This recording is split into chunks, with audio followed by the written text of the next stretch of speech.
Sementara Dajjal dengan sukarela dan senang hati seluruh jin dan setan berkhidmat kepadanya dalam rangka, ya awas ya, di fase keempat ini adalah fase di mana setan jin dan setan manusia bersatu memperbanyak calon penghuni neraka.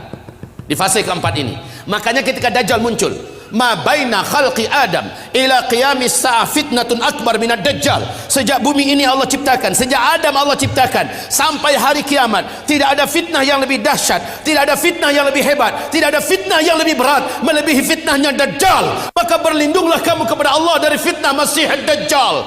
Wallahi, kata Nabi, kalau saya hidup, saya yang akan membela kamu paling di depan.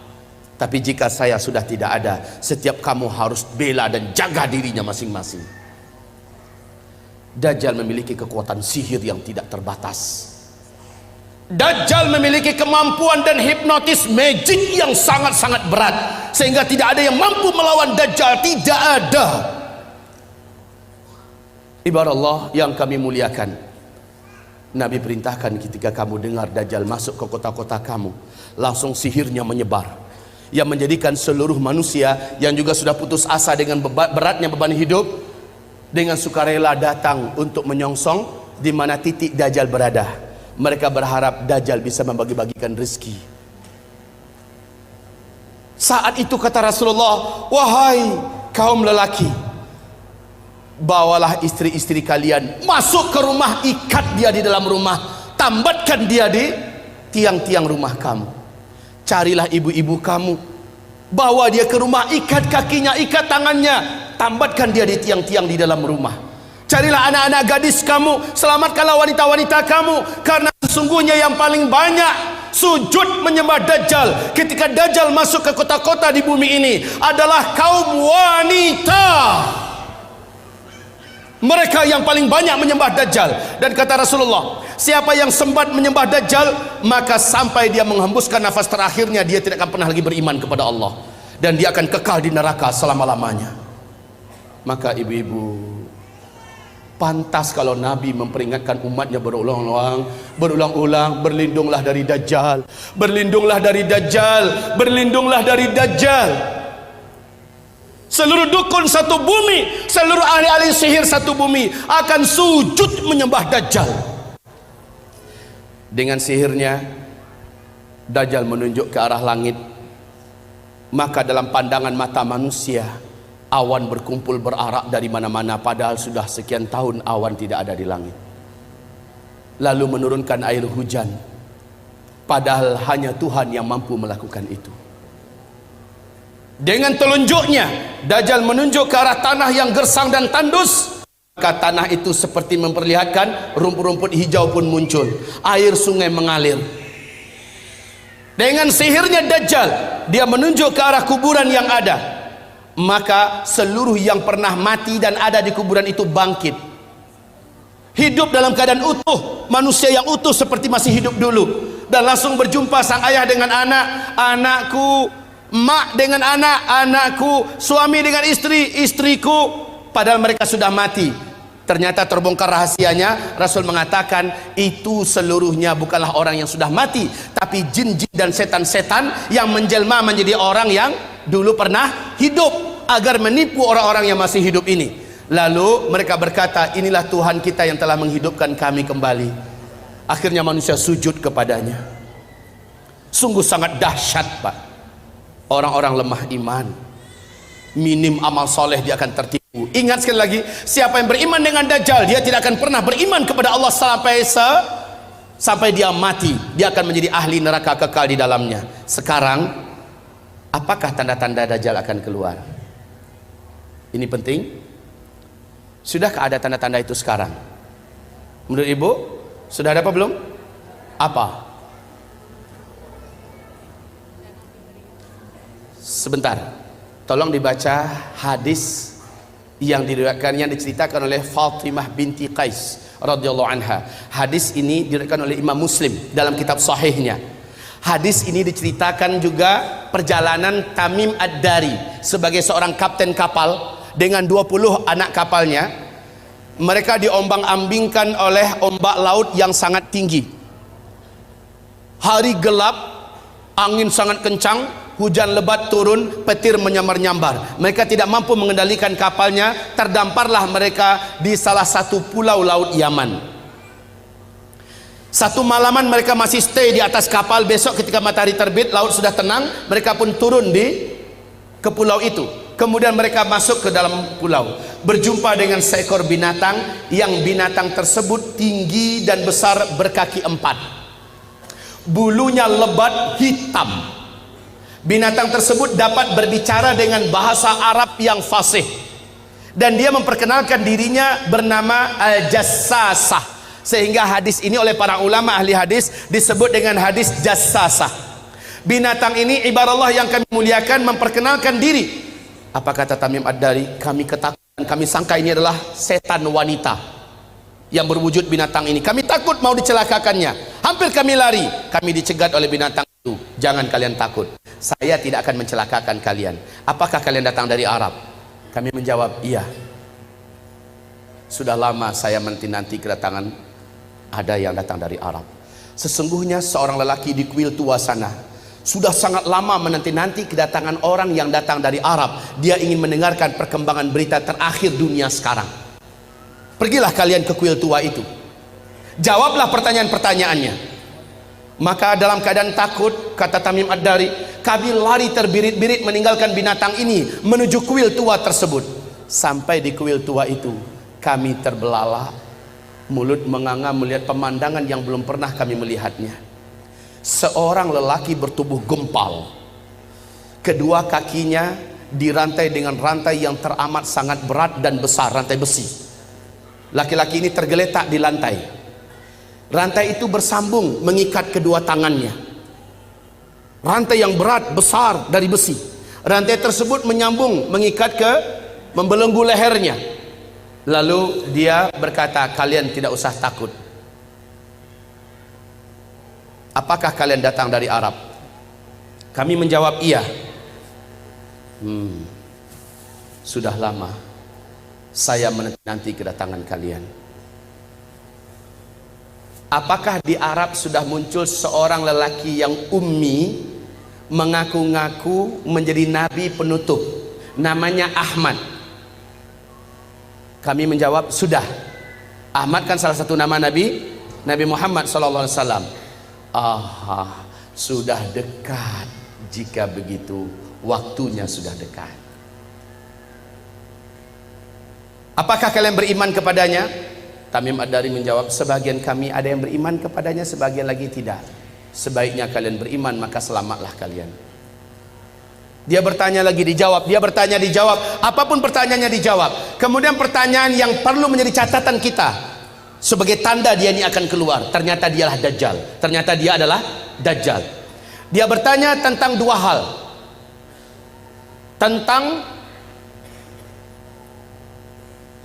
pohon kurma baisan. Tamim Ad-Dari berkata, apanya ingin kalian tanyakan?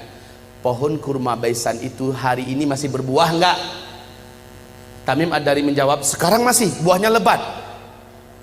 Lihat saja, sebentar lagi buahnya akan habis. Dan tak lama setelah itu saya pun lepas. Dia bertanya tentang Danau Tiberias. Dia bertanya tentang Danau Tiberias.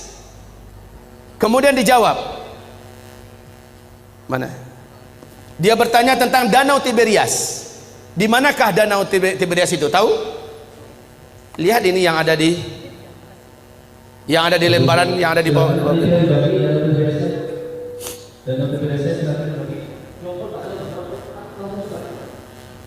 Ini ambil satu Joko Utara Pak, cepat.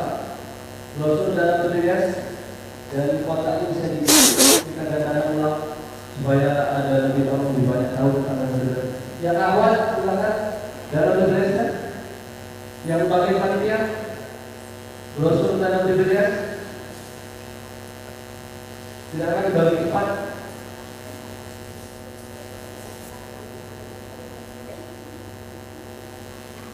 Ayo, waktunya kita tidak lama. Terbatas, masih banyak penjelasan tentang akhir zaman.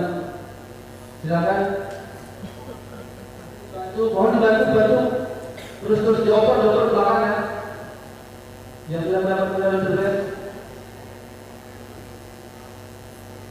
Baik, kaum muslimin, perhatikan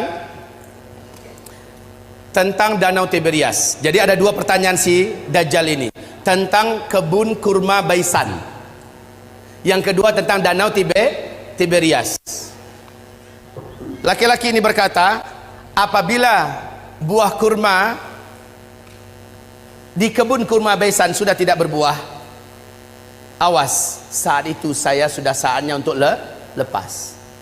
Ibu tahu nggak, Bu, di mana kebun kurma Baisan itu? Ibu tahu tidak? Bilang cepat enggak. Pura-pura mikir lagi. Bilang enggak selesai. Ya, Pak? Kebun kurma Baisan letaknya di negeri Syam. Kalau sekarang ini perbatasan antara Yordania dengan Palestina. Ketahuilah oleh Bapak Ibu semuanya dan bacalah la haula wala quwata illa billah. Bacalah inna lillahi wa inna ilaihi raji'un.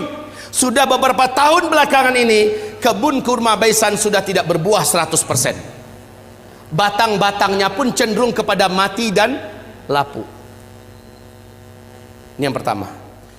Yang kedua, laki-laki yang terikat ini yang ternyata adalah Dajjal.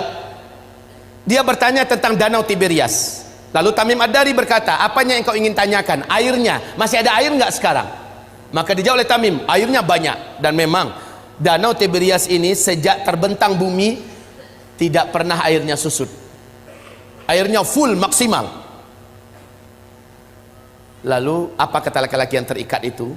Dajjal ini, nanti kalau airnya sudah menyusut, tinggal sedikit, saatnya saya akan mengelilingi seluruh dunia, saya akan masuk seluruh kota-kota, saya akan kuasai manusia.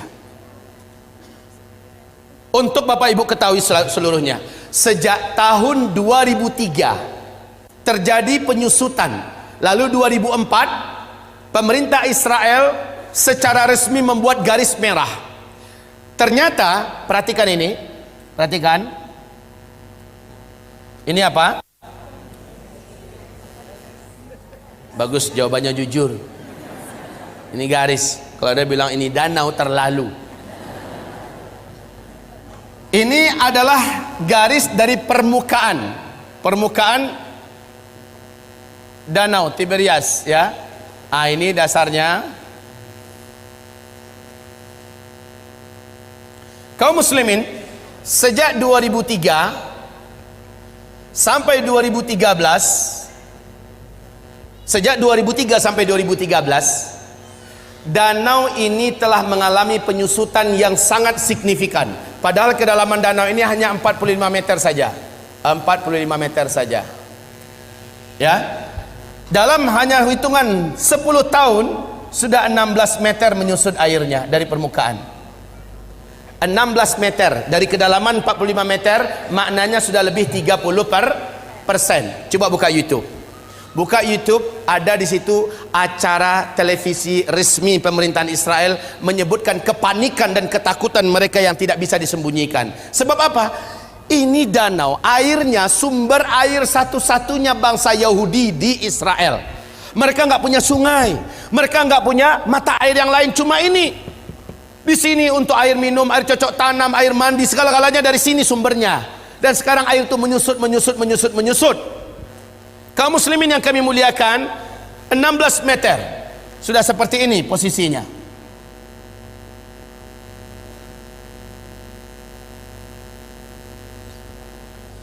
Tahun 2015 akhir 2015, bahagian yang paling menonjol dari danau ini sudah muncul seperti pulau-pulau kecil. Kelihatan seperti pulau-pulau kecil di atas permukaan danau.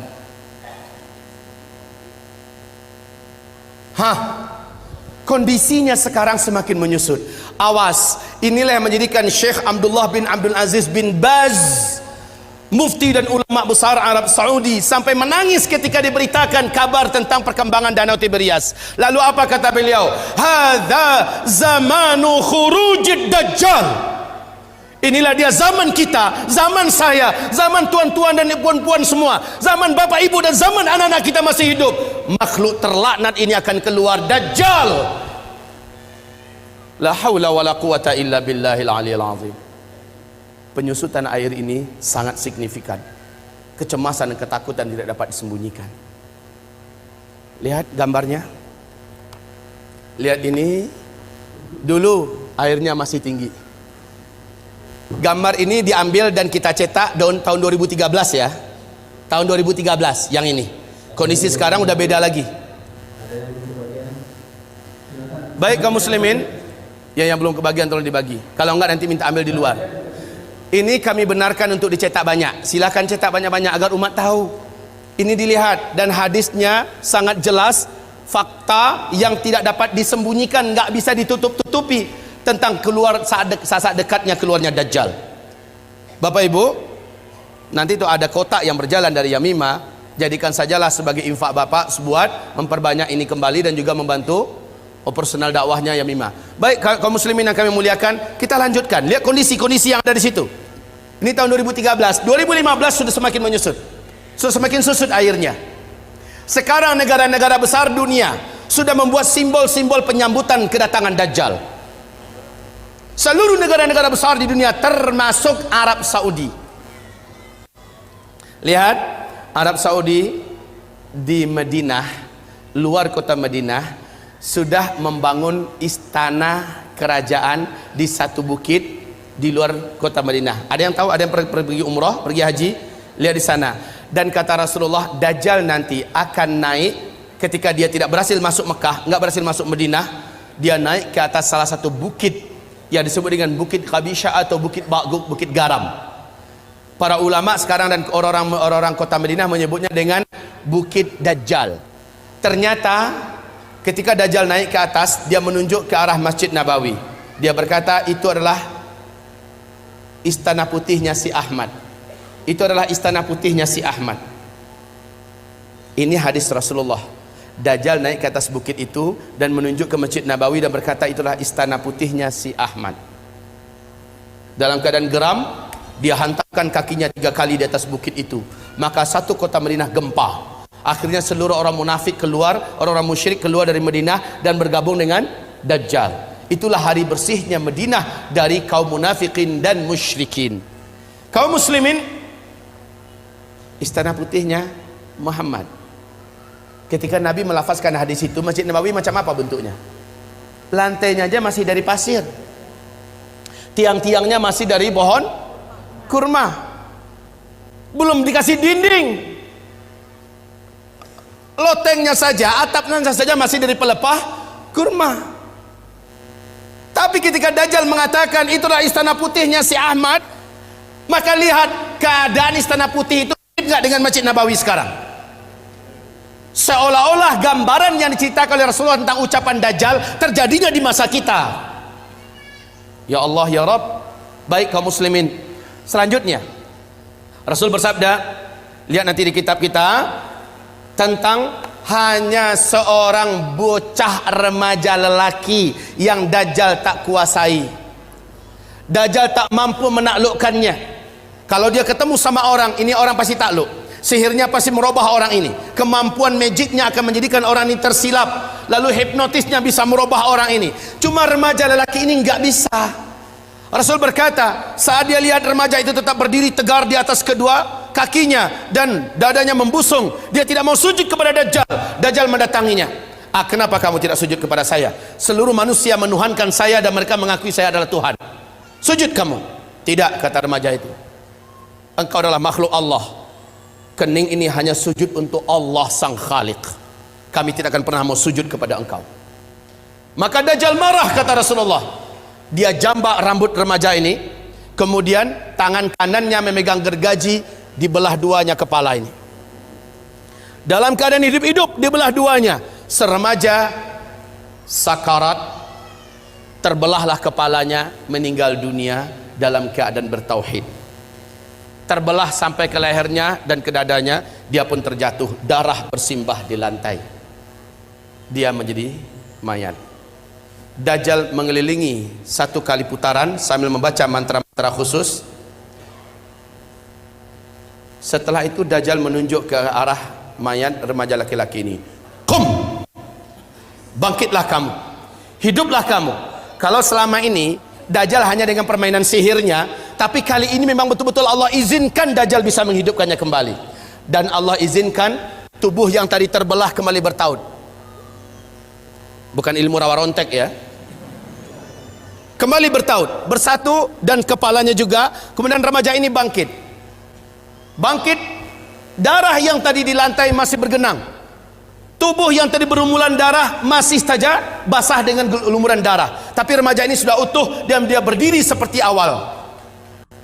Dajjal bertepuk dada dengan sangat bangga memperlihatkan kepada pengikutnya, kalian lihat semua, saya sudah matikan dia dan saya sudah hidupkan di depan mata kalian semua. Makin mantap iman mereka. Sementara si remaja ini lain lagi. Loh, ente kenapa masih belum sujud pada saya? Saya sudah buktikan pada ente, saya adalah Tuhan ente. Sujud, kata Dajjal. Sorry Jal, justru dengan yang kamu lakukan pada saya sekarang makin memantapkan iman saya. Kamu asli Dajjal.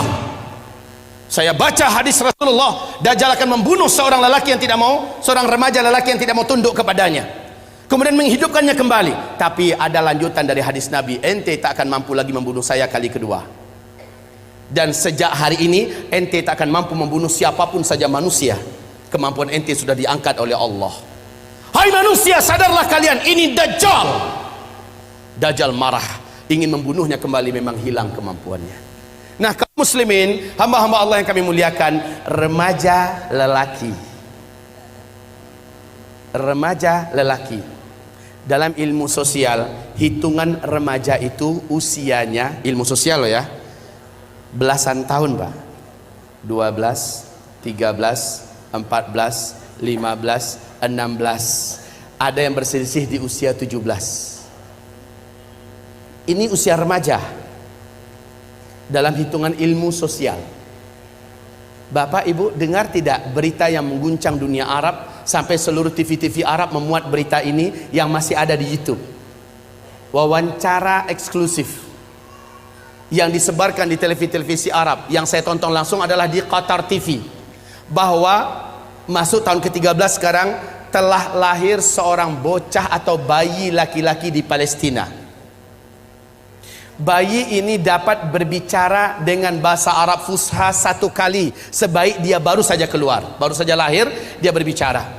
Habis itu dia normal seperti bayi-bayi pada umumnya. Apa kata bayi laki-laki ini? Berbicara dengan bahasa Arab yang fasih. Dia berkata, tolong terjemahkan kalau ada yang tahu. Ana rajulun sayaqtuluni Dajjal wala yaqtulu ba'di ahadan abada au kama qala. Ada yang bisa menerjemahkan? Hah? Bilang saja enggak ya. Oke, sama-sama kita terjemahkan. Ana apa? Itu bisa. Rajulun, seorang lelaki, sayaqtuluni Dajjal, yang nanti akan dibunuh oleh Dajjal, wala yaqtulu ba'di ahadan abada, setelah saya Dajjal tak sanggup membunuh siapapun saja lagi selama-lamanya. Kemudian dia normal menjadi lelaki, bayi pada umumnya. Jika berita ini betul-betul terjadi, kalau beritanya benar, saya sudah menyaksikan sendiri di TV-TV Arab, pernah di YouTube juga masih ada disimpan, filenya masih bisa kita tonton Pak ya. Cuma jika berita ini benar, semakin menguatkan bahwa Dajjal memang sudah saatnya keluar.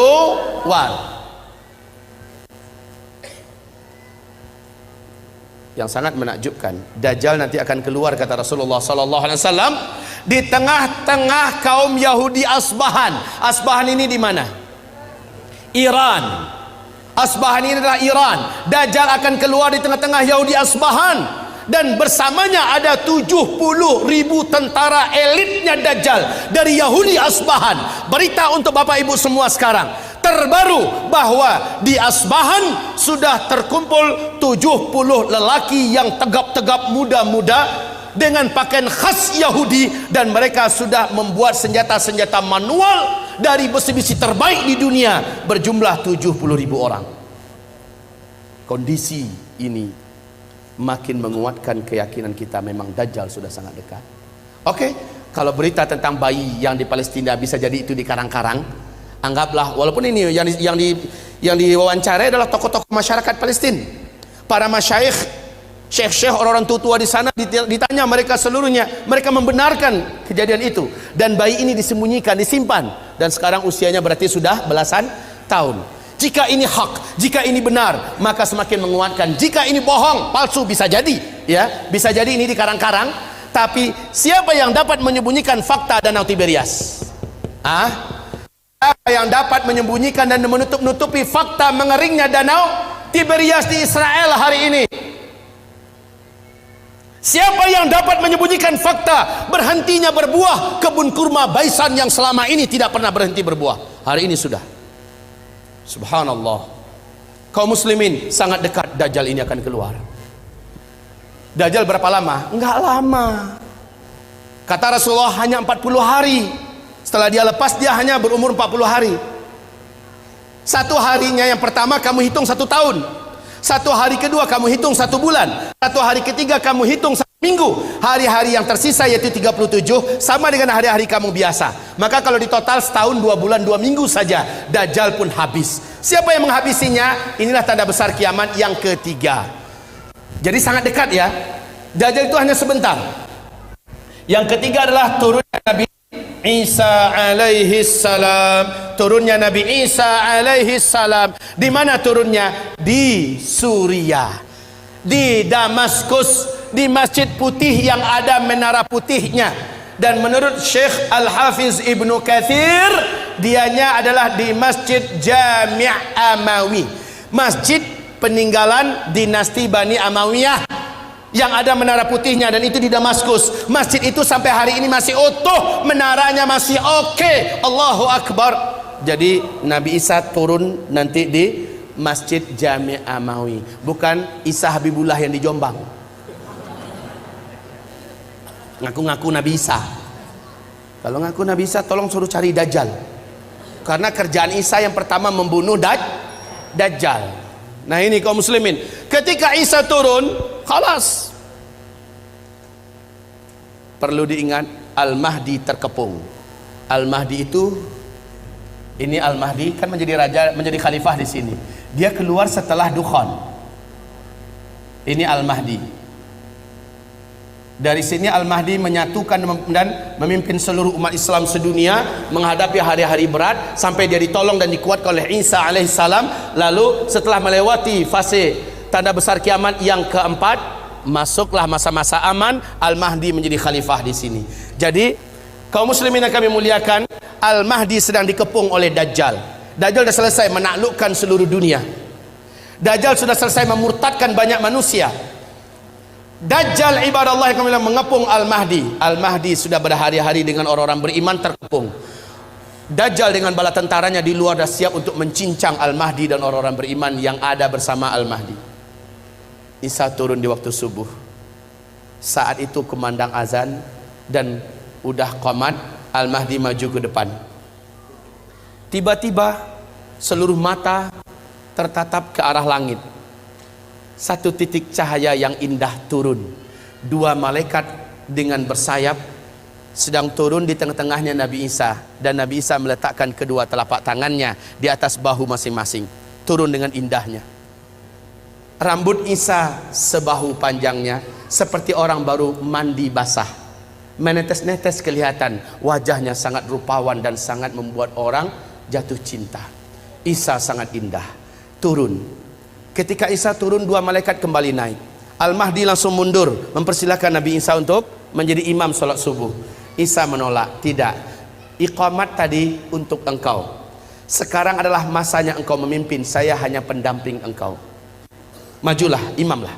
Al-Mahdi pun menjadi imam. Selepas sholat subuh, mereka berzikir. Saat matahari terbit, gerbang masjid dihancurkan oleh Dajjal. Dajjal dengan penuh sombong dan angkuh dengan bala tentaranya yang elit sudah siap untuk menghabisi orang beriman yang ada di dalam. Tapi sayang, yang paling ditakutkan oleh Dajjal sudah turun. Nabi Isa berdiri, langsung berhadap-hadapan 2 tokoh legendaris akhir zaman ini. Isa melihat Dajjal, Dajjal melihat kepada Isa, melulung Dajjal di tempat. melulung kesakitan seperti orang sakaratul maut. Sebab apa? Ada kekuatan yang diberikan oleh Allah kepada Isa yang menyebabkan Dajjal tidak mampu bertahan. Dajjal meleleh, kata Rasulullah, seperti melelehnya garam yang dimasukkan ke dalam air yang panas. Wallahi, kata Rasulullah, kalau Dajjal bertahan di tempat berdirinya, pasti dia sudah akan menjadi cairan di lantai.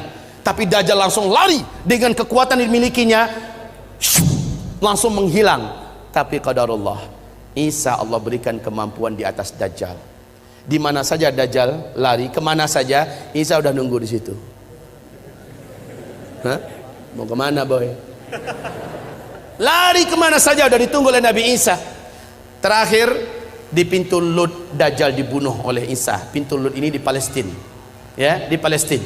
Saat Dajjal muncul di pintu Lud di Palestina, saat itulah Isa menghunjamkan tombak yang ada di tangannya. Jeritan kematian Dajjal terdengar di antero bumi. Setelah itu darah Dajjal dinampakkan kepada Al-Mahdi dan orang beriman serta orang Yahudi melihat Isa mengangkat tombak itu tinggi-tinggi. Dajjal sudah mampus. Orang beriman bertakbir, Allahu Akbar, Allahu Akbar. Orang Yahudi yang ada lepaskan senjata-senjata mereka. Seluruhnya udah senjata manual, ya. Ingat, saat kejadian Dukhon sampai ke sini sudah manusia udah nggak ada teknologi. Orang udah kembali kepada zaman manual. Baik kaum muslimin yang kami muliakan, akhirnya Yahudi lari kemana-mana, sembunyi menyelamatkan nyawa di mana-mana. Alam ketika itu sudah Allah izinkan berbicara.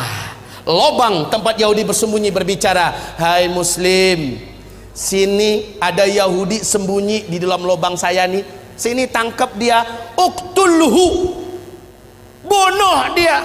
Kalau kata orang Curug Bengkulu, kono. Kalau kata orang Minang, dabiahnya, habisin. Sembunyi di balik tembok, tembok bicara, beritahu di mana orang Yahudi. Sembunyi di balik pohon, pohon bicara, ya muslim ta'al hadza yahudiyun warai ta'ala faqtulhu, bunuh dia. Illal gharqad, kecuali pohon gharqad, fa innaha syajarul yahud, sesungguhnya gharqad adalah pohonnya Yahudi.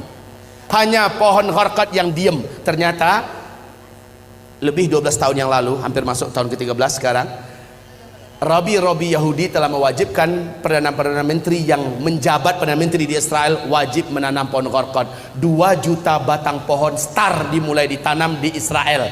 Hari ini pohon-pohon gharqad sudah setinggi 16 meter, 14 meter. Masya Allah, udah siap untuk melindungi orang Yahudi. Lah masalahnya hadisnya kan udah bocor duluan. Orang beriman kan dah tahu kemana Yahudi sembunyi terakhir, ya kan? Mereka tinggal bawa senjata ke kebun pohon gharqad. Lihat, ada kutu satu sembunyi. Ceklekek, mati. Kemana-mana sembunyi Yahudi, habis Yahudi, habis. Isa langsung mengumumkan salib adalah batil. Maka orang-orang Nasrani berbondong-bondong masuk Islam. Apa yang sudah kau siapkan untuk hari kiamat itu menunjukkan bahwa hari, bulan dan tahunnya tidak diketahui siapapun. Bila hari ini beredar berita bahwa ada tulisan ada orang yang mengetahui hari kiamat, maka bercanggah dengan Quran dan sunnah Rasulullah sallallahu alaihi wasallam. Kerana Nabi tidak pernah membicarakan itu kepada Sayyidina Abu Bakar, Umar, Uthman wa Ali wa an kulli sahabati Rasulillah ajma'in. Sedangkan Al-Quran jelas-jelas, a'udzubillahi minasyaitonir rajim, yas'alunaka 'anis sa'ati ayyana mursaha. Mereka bertanya kepada engkau tentang hari kiamat, bila terjadinya. La ya'lamuha illahu, tidak ada yang tahu kecuali hanya Allah Subhanahu wa ta'ala. Tapi masalah tanda-tandanya, maka Nabi banyak bercerita. Tanda-tanda ini dibagi 2. Ada tanda yang bersifat fisik, nampak. Di antaranya ucapan Nabi, tatawul al-bunyan, berlomba-lomba membuat bangunan tower yang tinggi. Itu sudah tampak hari ini. Bahkan Imam Sun'ani menyebutkan, bila ada binaan, bangunan yang lebih tinggi daripada Jabal Abi Qubais, salah satu tanda hari kiamat. Hari ini kita melihat Jabal Abi Qubais dulu bukit yang paling tinggi di samping Ka'bah. Hari ini Jabal Abi Qubais lah yang paling rendah. Jabal Abi Qubais di belakang Bukit Safa. Bila kita naik ke atas Bukit Safa, ingin memulai sa'i menghadap ke arah kiblat, tepat di belakang kita Jabal Abi Qubais yang dipotong, dikerat, kemudian di atasnya dibina istana Raja Fahad. Dulu kerana Makkah itu seperti kuali, lalu kemudian di tengah itu Ka'bah, maka bukit-bukit di sekeliling yang paling tinggi adalah Jabal Abi Qubais. Hari ini Jabal Abi Qubais paling rendah, ditambah gedung-gedung tinggi dan Zamzam Tower paling tinggi. Maka ini salah satu tanda fizik yang nampak oleh mata. Lalu kemudian tentang bagaimana seorang ibu antalidal amatu rabbataha, seorang budak hamba sahaya melahirkan tuannya. Ini pun juga fizik, nampak dia oleh mata. Ada dua makna bahawa seorang hamba sahaya melahirkan tuannya. Yang pertama maknanya ketika umat Islam berkuasa, lalu kemudian dia menguasai suatu kawasan, maka perempuan-perempuan itu menjadi budak, dan budak-budak ini melahirkan anak-anak yang merdeka. Maka maknanya Islam punya kekuasaan yang luas. Akhirnya ibunya budak hamba sahaya, anaknya orang merdeka. Makna pertama. Sedangkan makna yang kedua adalah antalidal amatu rabbataha, maknanya seorang ibu melahirkan anak dan anaknya menderhaka, sehingga seolah-olah ibu menjadi budak dan anak menjadi tuan. Ini pun fizik, nampak dengan nyata. Saya termasuk suka mengkaji tanda-tanda yang tampak, tapi sebenarnya yang lebih condong daripada hadis-hadis itu adalah bukan benda, tapi condong kepada maknawi, makna yang terkandung di balik suatu ucapan Nabi sallallahu alaihi wasallam.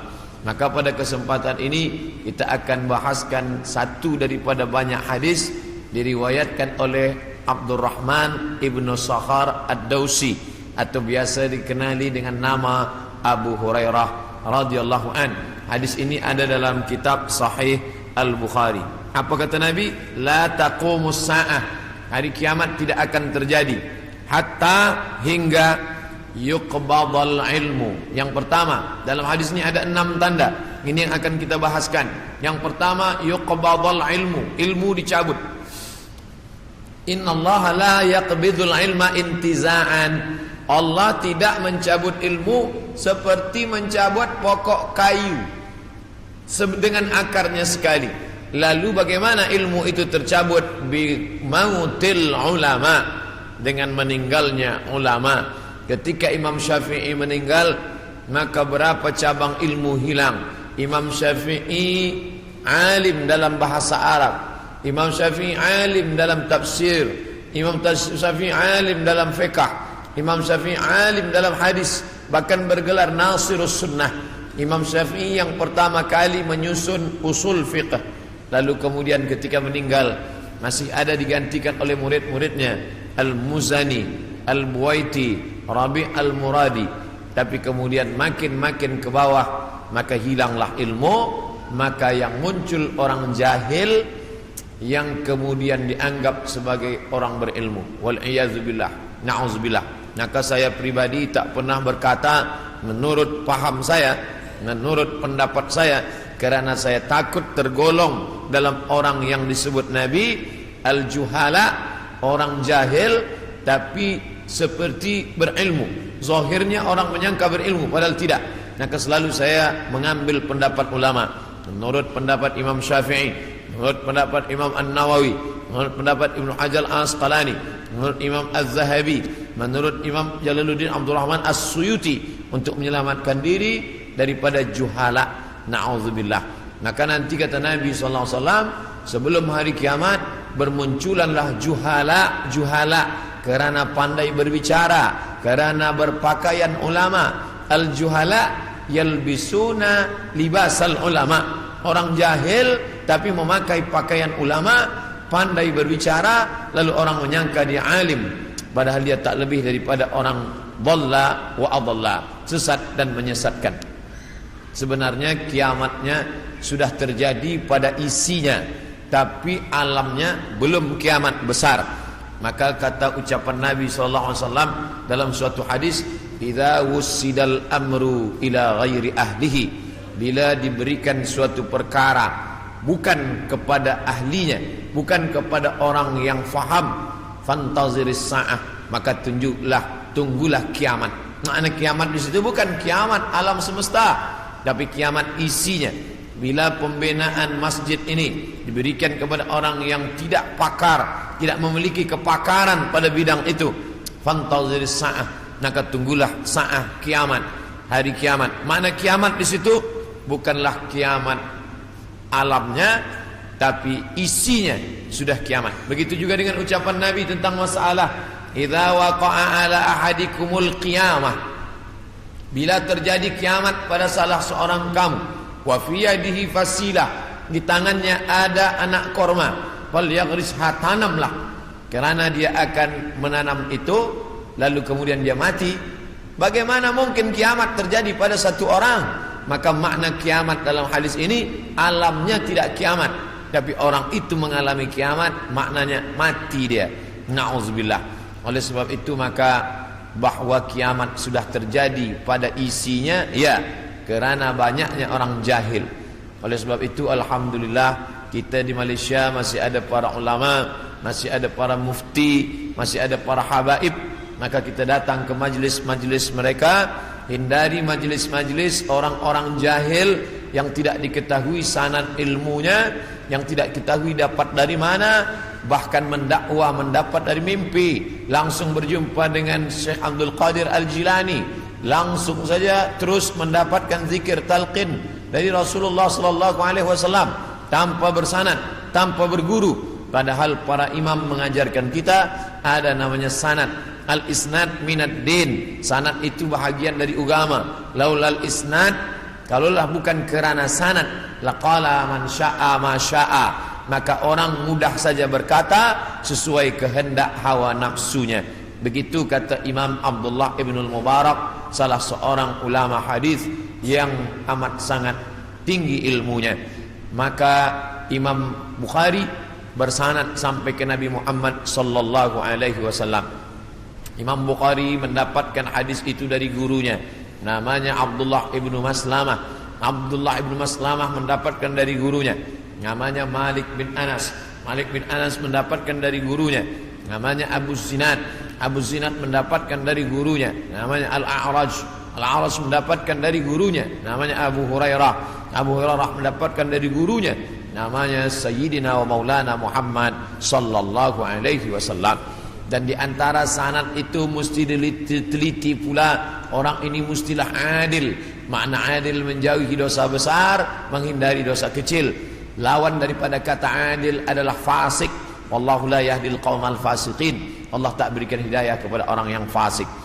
Adapun orang yang adil tapi dia tidak dhabit, tidak kuat ingatannya, maka dia juga tidak layak diambil ilmu daripadanya. Oleh sebab itu apa kata Imam Malik bin Anas, guru Imam Syafi'i, makamnya di Baqi di samping Masjid Nabawi, meninggal tahun 179 Hijrah. Aku berjumpa dengan 70 orang di dalam masjid ini, maksudnya Masjid Nabawi di Madinah. Andai aku minta satu di antara mereka berdoa, maka turun hujan, saking makbulnya doa mereka.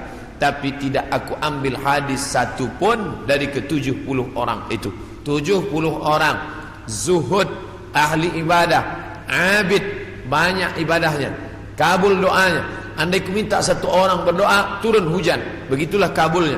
Tapi aku tidak mengambil ilmu dari mereka kerana tidak dhabit, kuat ingatannya.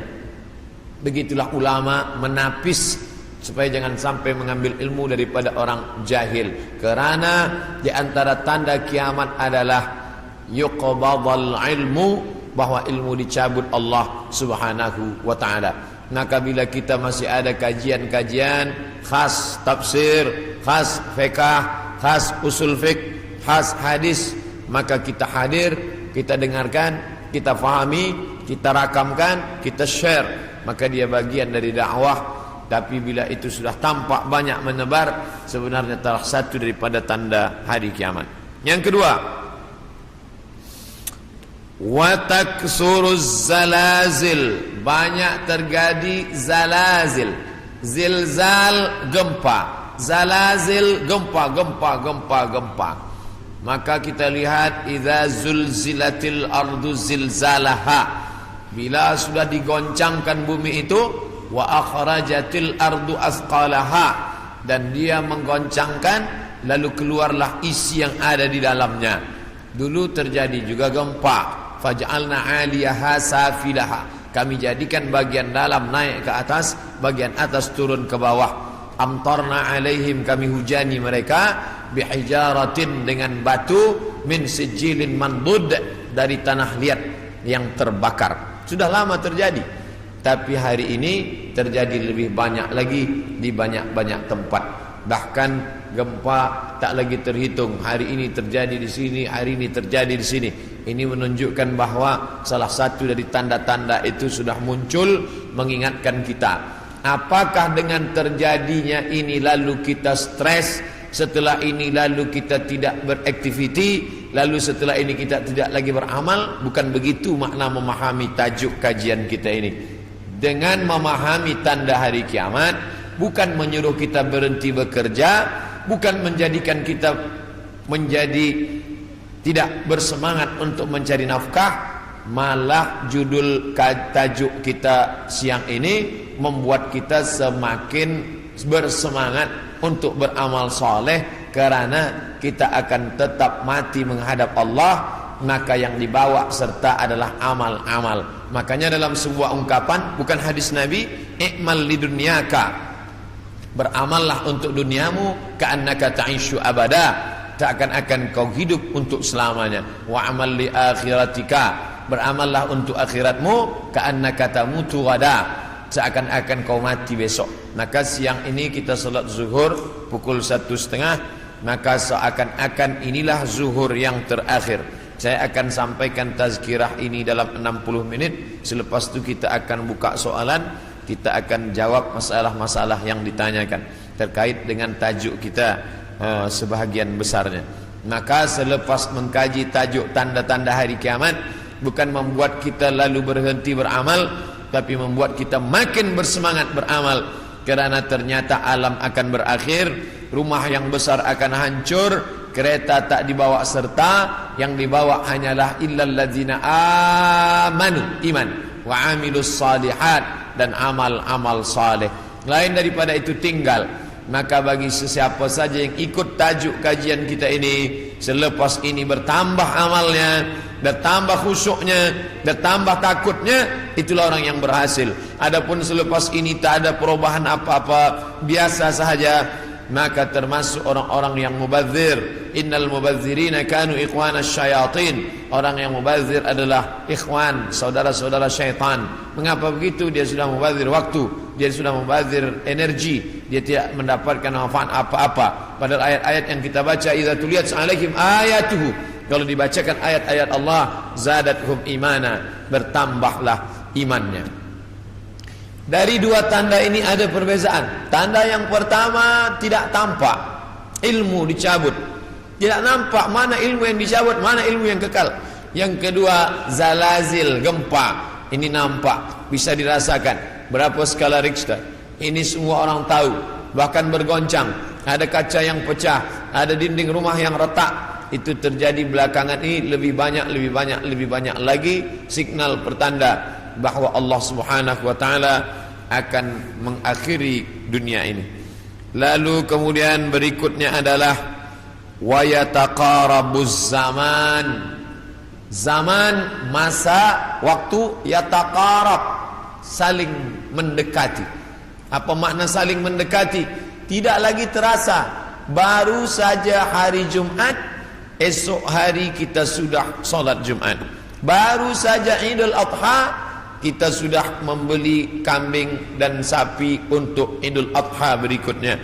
Baru saja lepas Idul Fitri, sudah bersiap-siap lagi hendak memasuki bulan Ramadan. Itu kita rasakan sekarang. Apakah sebenarnya waktu itu berkurang? Waktu tidak berkurang. 24 jam, 12 jam siang, 12 jam malam. Dari dulu sampai begitu. Lalu mengapa terasa yataqarabuz zaman? Kerana ada alat-alat yang membuat kita merasa cepat dengan tumbuhnya alat-alat elektronik, datangnya internet, sehingga zaman begitu cepat tak terasa. Dulu orang duduk lama terasa baru berakhir petang hari, tapi hari ini tak terasa. Petang siang malam berputar begitu cepat. Wa yataqarabuz zaman. Maka ini kita rasakan makin hari makin kuat. Apa yang ada pada kita masa kecil dulu, sekarang sudah tidak ada lagi. Permainan-permainan anak kecil seperti layang-layang, seperti gasing dan lain sebagainya. Orang sudah bermain digital semua, dan hilanglah permainan yang mengambil masa waktu ini. Lalu kemudian waktu semakin pendek, dan puncanya adalah orang sudah tidak lagi peduli kepada jiran tetangga, tak lagi memperdulikan masa, sehingga hilanglah apa yang diberikan Allah. Padahal Allah SWT berikan masa ini, dan kita semua akan ditanya tentang masa yang sudah kita pakai.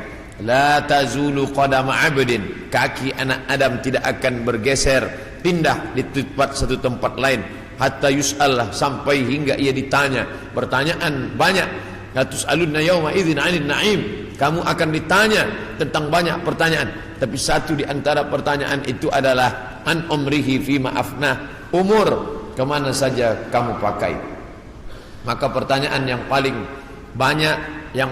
banyak tak dapat dijawab oleh manusia adalah umur, usia, kemana saja kau pakai yang dititipkan Allah Subhanahu wa ta'ala. Wa yataqarabuz zaman, waktu semakin dekat. Yang keempat, wa tazharul fitan, banyak terjadi fitan. Fitan jamak daripada fitnah. Fitnah terjadi. Berbagai macam fitnah terjadi. Kita lihat ada fitnah Sunni Syiah, ada fitnah khalqil Quran, ada fitnah Ahmadiyah, ada fitnah Khawarij, ada fitnah Rafidah. Berbagai macam fitnah. Fitnah di grup WhatsApp, fitnah di Facebook, fitnah di Twitter, fitnah makin banyak.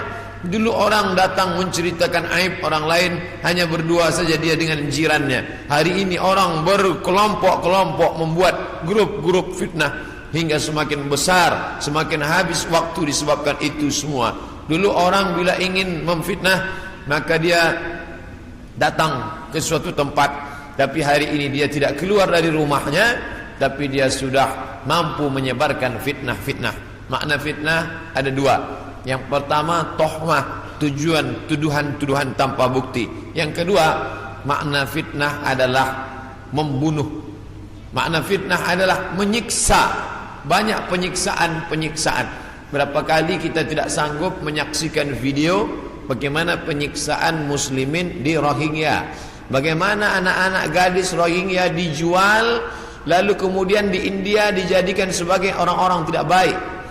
Bagaimana penyiksaan yang dilakukan oleh Burma kepada muslimin Arakan Rohingya. Bagaimana kemudian yang terjadi di Palestina hari ini, sampai hari ini tetap berlanjutan terus. Na'udzubillah. Maka betul kata Nabi SAW, kalau sudah dekat masa hari kiamat, maka yang terjadi adalah yaksurul fitan, maka banyaklah fitnah terjadi. Makanya selalu sebelum salam kita katakan, Allahumma inni a'udzubika min azabi jahannam, jauhkan kami daripada azab jahannam, wa min azabil qabri, daripada azab kubur, wa min fitnatil mahya wal mamat, jauhkan kami dari fitnah hidup dan mati. Fitnah mati, azab. Dua fitnah mati, azab kubur dan kemudian azab di akhirat. Tapi ada fitnah yang luar biasa, fitnatul mahya, fitnah ketika dalam hidup pun dia sudah merasakan fitnah yang luar biasa. A'udzubillah. Yang selanjutnya, yang kelima, yaitu yaksurul haraj. Haraj kata Nabi, wa huwal qatslu, pembunuhan yang banyak. Bagaimana mereka boleh menghabisi kaum muslimin bertetangga dekat. Slobodan Milosevic ingin menghabisi semua etnis Bosnia Hersek, habis semuanya. Itu terjadi tahun 90-an. Lalu kemudian sekarang berdamai. Lalu kemudian bagaimana pembantaian di Irak, dari sejak mulai Presiden Amerika sampailah yang terakhir, terus mereka membantai umat Islam. Lalu kemudian terjadi pula yang terakhir, tidak berakhir sampai hari ini, sampai Presiden Amerika mengatakan ini adalah ibu kota Israel. Dengan mengakui itu sebagai ibu kota Israel, maka semua orang yang berada di dalam itu tidak lagi diakui sebagai orang Palestina. Efek daripada itu adalah bahwa ini tidak lagi dianggap sebagai milik umat Islam, tapi justru sebagai orang Islam yang memiliki tempat ibadah di tanah orang kafir. Na'udzubillah. Oleh sebab itu maka banyaklah al-haraj, pembunuhan. Dulu pun ada juga pembunuhan, betul, tak salah. Ada Romawi membunuh Persia membunuh Rom, itu biasa, itu terjadi. Tapi zaman sekarang pembunuhan merajalela karena alat untuk membunuh itu diciptakan lebih banyak. Senjata-senjata dari besi diciptakan lebih banyak lagi untuk menghabisi umat manusia. Maka itulah yang dikatakan Nabi, yaksurul haraj. Apa salah kita? Mengapa kita dihidupkan Allah di zaman ini? Mengapa kita tak hidup di zaman Abu Bakar, Umar, Uthman wa Ali? Maka ada kabar gembira dari Nabi sallallahu alaihi wasallam, al-ibadatu fil haraj. Orang yang tetap istiqamah beribadah fil haraj, ketika banyak pembunuhan ini, tetap imannya kuat, tetap dia istiqamah. Ka hijratin ilayya, seperti orang yang berhijrah kepada Nabi Muhammad sallallahu alaihi wasallam. Mudah-mudahan kita termasuk orang yang tetap istiqamah dalam keadaan banyak pembunuhan, dan kita seperti orang yang berhijrah walaupun sudah 1439 tahun lampau, tapi kita tetap diakui sebagai umat Muhammad sallallahu alaihi wasallam dan seperti orang yang berhijrah. Makanya sekarang ada orang istilah, ini adalah hijrah saya, ini adalah momen hijrah saya. Sebenarnya tidak lagi ada hijrah, la hijrata ba'dal fath. Setelah pembebasan kota Makkah tidak lagi ada hijrah. Yang dimaksud hijrah adalah pindah dari batil kepada hak, pindah dari syirik kepada tauhid, pindah dari jahil kepada ilmu. Itulah makna daripada hijrah. Kemudian yang keenam, hatta yaksura fikumul mal fayafidhu. Banyak orang yang melimpah ruah hartanya sampai yafidhu, seperti air yang penuh tumpah. Banyak orang-orang kaya. Dulu orang hanya kaya tapi masih ada batasnya. Sekarang ada orang yang amat sangat kaya tanpa batas, tapi tidak tahu lagi dia mau dibuat kemana kekayaan ini. Dan itu terjadi hari ini. Dulu orang kaya karena dia berniaga, bekerja. Ada orang kaya karena dia menjual emas. Ada orang kaya karena dia beternak sapi, kambing. Ada orang kaya karena dia membuat kolam ikan. Artinya dia bekerja, keluar peluh keringatnya baru dia kaya. Hari ini ada orang yang duduk-duduk saja tapi kekayaannya amat sangat melimpah ruah. Maka apa yang dikatakan Nabi SAW terwujud hari ini, yang menunjukkan hari kiamat itu hampir saja terjadi. Bahkan ketika Isra Mi'raj pun Nabi melihat ada seorang perempuan tua yang melambaikan tangannya memanggil. Lalu Nabi bertanya kepada Jibril alaihissalam, siapa itu Jibril? Jibril menjawab, itulah dunia yang sudah tua. Walaupun sudah tua dia tetap berhias karena dia tak ingin tua. Dunia dengan usianya yang tua, hampir kiamat, dia tetap berhias dengan perhiasan-perhiasan harta benda, dengan binaan-binaan yang besar. Tapi sebenarnya dia semakin tua, dan sampai masanya terjadilah apa yang dikatakan Allah Subhanahu wa taala, hancur semuanya, berkeping, tak bermakna sama sekali. Maka ini salah satu tanda yang dikatakan Nabi sallallahu alaihi wasallam. Kemudian hadis berikutnya disebutkan juga dalam Sahih Al-Bukhari. Apa kata Nabi sallallahu alaihi wasallam? Kutip dari Abu Hurairah, la taqumus sa'ah, tidak terjadi hari kiamat hatta yanzila fikum ibnu Maryam, sampai datang anak Maryam. Yang dimaksud dengan anak Maryam adalah Nabi Isa alaihissalam, hakaman muqsitan, sebagai seorang hakim yang adil. Mungkin keadilan susah didapatkan dari manusia yang condong kepada harta dan hawa nafsu, tapi kerana dia seorang nabi. Bukankah dia sudah mati, meninggal dunia? barrafa'ullah. Wa ma qataluhu, mereka tidak berhasil membunuhnya. Wa ma salabuhu, mereka tidak berhasil menyalibnya. Walakin syubbiha lahum, ada orang lain yang diserupakan wajahnya dengan Isa. Dialah Yudas Iskariot, dialah Yahuza yang kemudian ditangkap oleh tentara daripada Yahudi yang benci akan Isa, dan mereka menyalibnya di tiang Golgota, dan mereka mengatakan inilah dia. Maka kata Allah, wa ma qataluhu yaqina, mereka tidak yakin seyakin-yakinnya tentang itu. Sampai akhirnya pada tahun 324 terjadilah konsili, pertemuan ijma' pertemuan seluruh pendeta-pendeta, dan mereka berhasil menyepakati di sebuah kota bernama Nisea. Sekarang letaknya di Turki. Yang dulu kota itu besar dibina oleh seorang raja bernama Konstantinopel, yang kemudian kota itu dirubah oleh Muhammad Al-Fatih menjadi kota Islambul, kota Islam, negeri Islam, yang berubah menjadi Istanbul. Maka di sana ada satu tempat bernama Nisea. Di Nisea inilah mereka bersepakat bahwa Isa adalah anak Tuhan bagian, padahal itu tidak ada disebutkan dalam Injil, tidak ada dalam wahyu Allah Subhanahu wa taala.